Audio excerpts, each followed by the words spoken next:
Hi, అందరూ ఎలా ఉన్నారు? ఈరోజు ఏంటంటే చిన్నపిల్లల కోసం ఈ వీడియో అనమాట.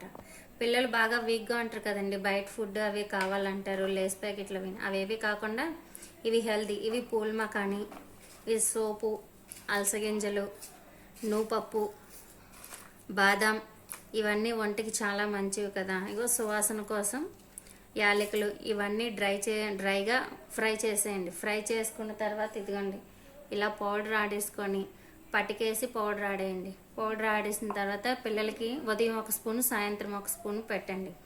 పిల్లలకి చాలా మంచిది, చాలా అవసరం. వాడిన తర్వాత నాకు కామెంట్ చేయండి ఎలా పనిచేసిందో లేదు. నేను మా పాపకు వాడుతున్నాను. Please like, share and subscribe my channel. Please అందరికీ షేర్ చేయండి ఈ వీడియోని. చాలా యూజింగ్ ఇది. ఈ పౌడరు ఉదయం ఒక స్పూన్, సాయంత్రం ఒక స్పూన్ పాల్లో కలిపేసి ఇవ్వండి. పాలు ఇష్టపడలేని పిల్లలు ఉంటారు కదా, వాళ్ళకి మామూలుగా డైరెక్ట్